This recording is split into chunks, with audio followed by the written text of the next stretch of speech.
My name's Andrew Browning. I'm a professional George Michael lookalike, soundalike. For me, it's easier to play a part of someone else than it is to actually play yourself. You can do better than that, come on! Fall into that character, it's like second nature. But I mean, doing things like this, speaking about myself, is a totally different ballgame. For the past 20 years I've been portraying somebody else, and actually in fact I don't even know who I am.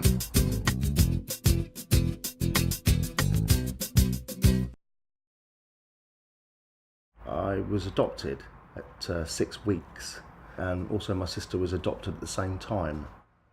I was very lucky as a child, really. Being adopted that early on in life I think is easier as to people that are adopted later in life, because I didn't know any different. I found out I was adopted when I was about 6 years old. My parents both wanted to tell me as soon as they could, really, as soon as I could understand. Quite easy for me, really. It didn't really affect me. It wasn't overly important, or didn't bother me at the time. My parents decided to adopt because my mother wasn't really in the right sort of health to actually bear a child because of her arthritic conditions. It was a nice childhood back in a place called Gosport, because now I live in Southampton. The good thing about living in that area was that we were very much near to a beach. It was very happy times, but sad times as well, because my mother wasn't very well. One of the things that my mum loved was her gardening, and I kind of got that from her. She couldn't do it because she was not very well, so we used to do all that for her, I used to do it all for her, to make it nice. I mean, towards the later years, she's going to look out the window and see her garden, and that was enough to make her feel a little bit better, even though she was just laid up in bed. But yeah, as the years went on, she got steadily much worse health-wise. I had a very, very good relationship with my mother. More so when my father died in '86, so I kind of took on the role of looking after Mum, really. Unfortunately, is no longer with us. She passed away in 2015. That was very upsetting when she passed away.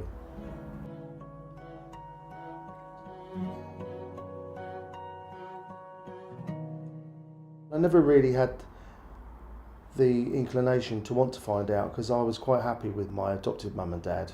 But then I suddenly thought, when Mum finally did pass away, and I had time to sort of, get over that situation, I decided, do you know what, I'm gonna find out and see if I do have a family out there, another family, because now the time is right. You can do better than that, come on!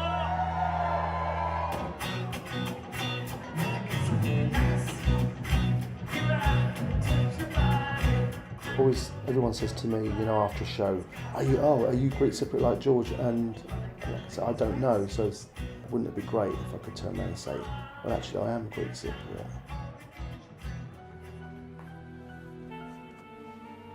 So that's why I decided, I want to do a DNA test. That's the only way that we can do it. Hopefully from this DNA test, number one, I'm going to find out where I get my colour from, so I can kind of put to bed the Heinz variety thing I have to say to everyone. And I can actually put a label on myself of where I'm from. The other thing is also my medical history, what I'm likely to find out about my health, and whether something runs in the family. My blood parents, apparently from what my mum told me, my dad is American. Well, American could mean anything.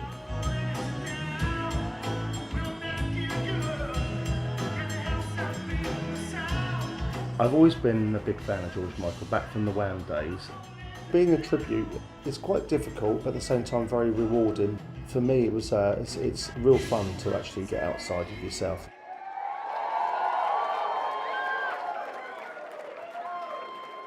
Right. Well, I've just had my DNA test results back, so here goes.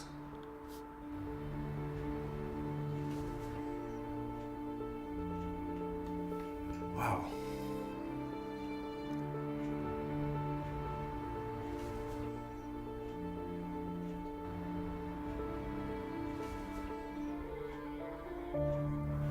Wow.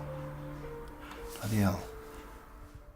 There's quite a percentage that I'm Scandinavian, which is surprised me, but there's also a percentage that I'm Finnish as well, which would account for the Oriental kind of looking eyes I've got, because the Finnish race do seem to have that kind of look in their eyes. I'm Northern European, so how do I feel about that? It's more surprised than anything else. I thought it might come back that I'm maybe Mexican because of my father being American, but yeah, I'm quite surprised by the results actually. I'm not surprised that I'm not Cypriot, because that was really just a kind of hunch that I might be, but on a very small scale. I mean, I kind of was hoping I might be a Cypriot. That would be really cool.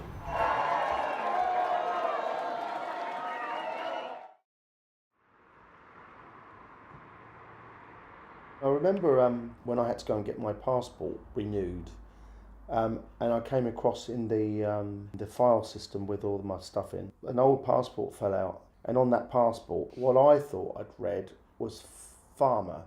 So that always kind of stuck in my head that I'd read farmer, and it was only when my another friend, she was going through some stuff, some photographs, and a passport fell out, and it was the passport that I was actually looking at years ago, and Carol said to me, "Oh no, it's not farmer, are you saying it's farmer?" I said, "Yeah." She said, "No, it's farler." So that's when the penny dropped. So she said, "Well, if we get your birth certificate, now you've got the right name, you can send off for it." I thought, well, I'm not really like the right person to do this myself. I'm so busy with my job, like flying around and doing my tours and stuff.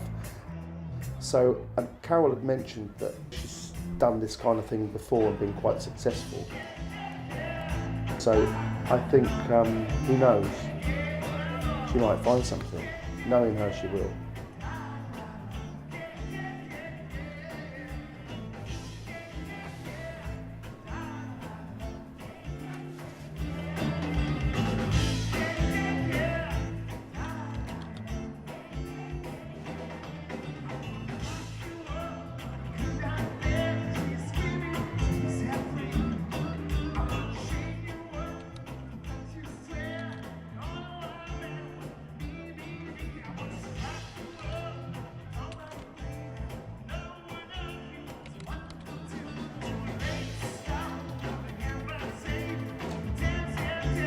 That's going to be quite interesting to Andrew.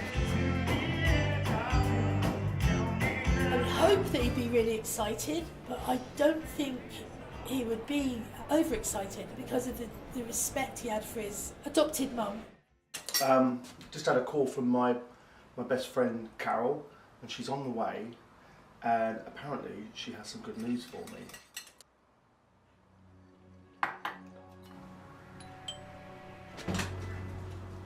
Hello, how are you? I'm good, how's you? Nice to see you. So I decided to go and look through, now we had the right details, to look through on the name Fala, and I came across the registration of your birth.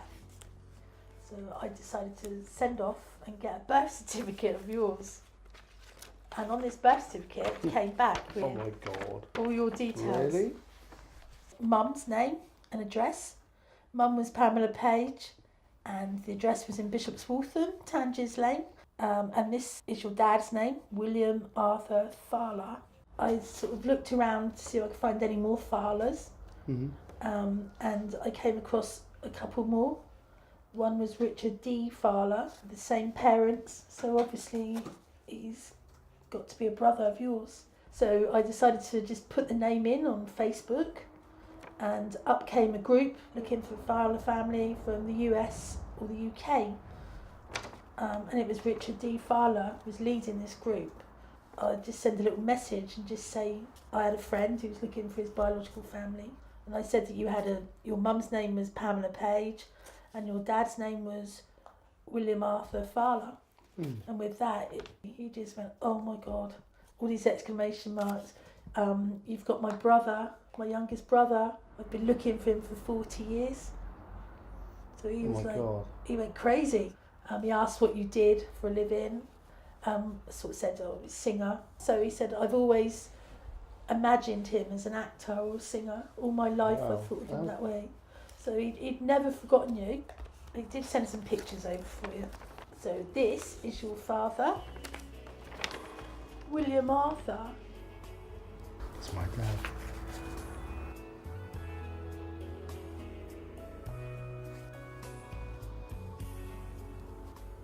Your brothers, that one's Richard.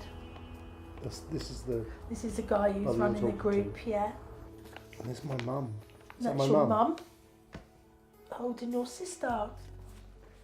It's horrible that the fact that they know that all this time they've been looking for me. This is a picture of Richard, that's your oldest brother. Oh, he looks lovely. Smiley. Yeah, he looks real fun. This is a little picture that he sent over of his grandson, Charlie. Like That's looking at the just- same person. Just spooky, isn't it? Like doubles. Yeah, it's just like a picture of you. It is, yeah. So he's waiting to speak to me. Yeah, he's waiting to speak to you when you're ready to talk to him. Thank you. You're welcome.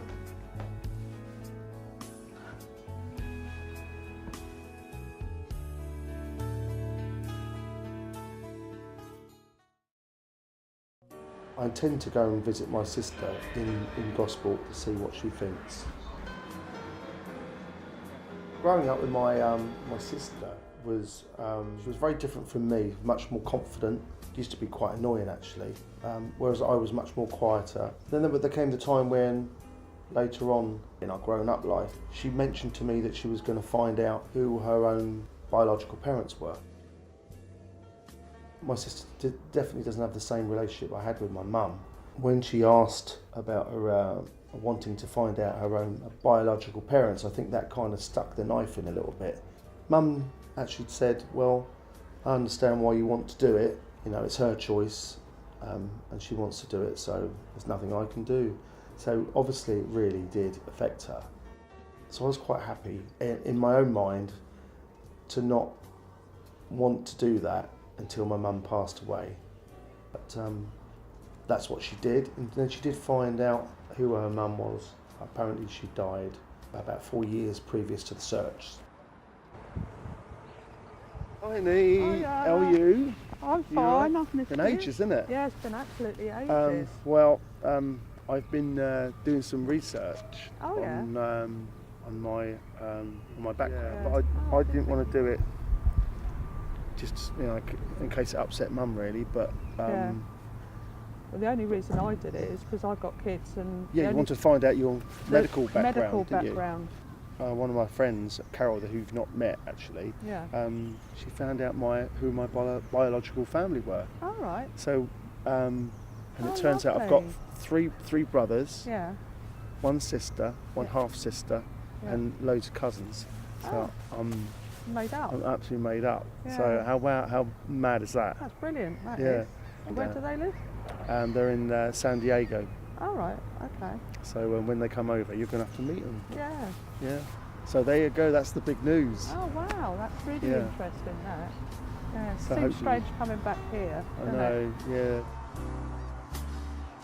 After I've told you this, Yeah. I didn't want it to upset you and make you feel like you're not my sister anymore, because you are. You'll always be my sister. Yeah, That's how it'll always be. You know, yeah. nothing will change there. But I was a bit worried about telling you, but your reaction is telling me that you're completely fine. Yeah, About I'm all right. I'm all right. it. And so I'll It's a have shame I to won't see you a lot, though. No, you will. You will do. Yeah. Yeah.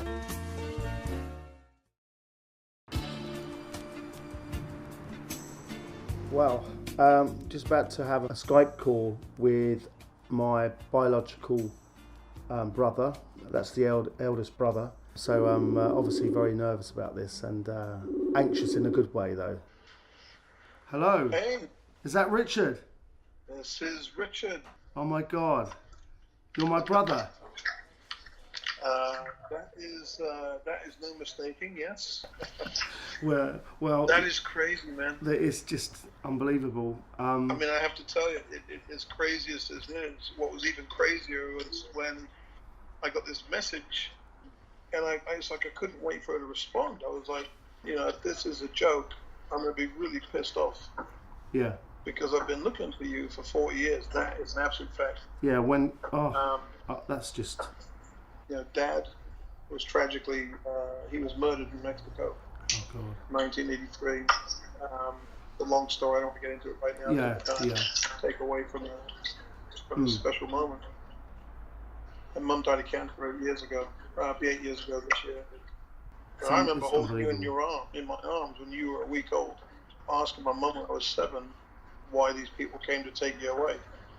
And obviously at 7 years old, I wasn't old enough to understand, but years later, Mum told me the whole story, and it was sad, to be honest with you, real sad. Mum's last words to me, probably maybe a week or two before she died, probably a couple of weeks. She said, "Never stop looking for Andrew." Oh. Yeah, she never wanted to give you up. So it was. It's a bummer that she's passed on, but I know, I'm sure she's up there somewhere that's- realizing this. So. I'm sure she's That's pretty cool, man. looking down on us. Yeah. I'm sure she's watching this and Yeah, she's with I mean, us. I can see the likeness.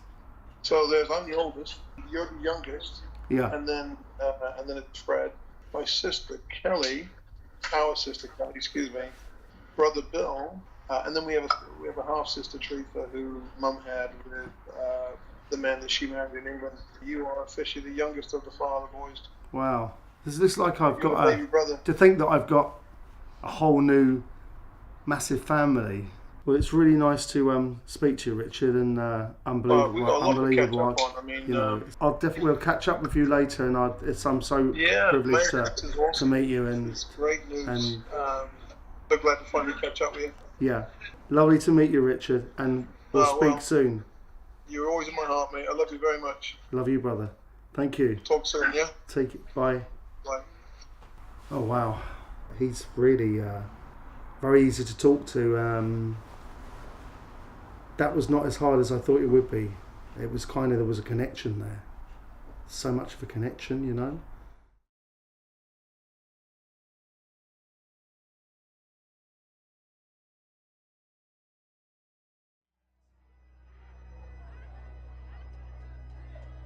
And I'm a great believer in fate and things are mapped out for you and things are supposed to happen at a time in your life when they're supposed to happen. Who'd have thought that from an old passport we would have ended up where I am today. To find my biological family has been mind-blowing really. Speak to my brother, which I did, unforgettable really. He's intending to come to the UK and meet me, so I can't wait. I get my personality as well from my biological family. You're never going to replace what I've had growing up with my adopted family. So this is me now, a mixture of both families that's made me who I am today. So I'm very, very grateful. The whole experience has really fulfilled me now. It's a real shame that Mum and Dad aren't still alive, but I think things happen for a reason, and I think this is how it should have happened.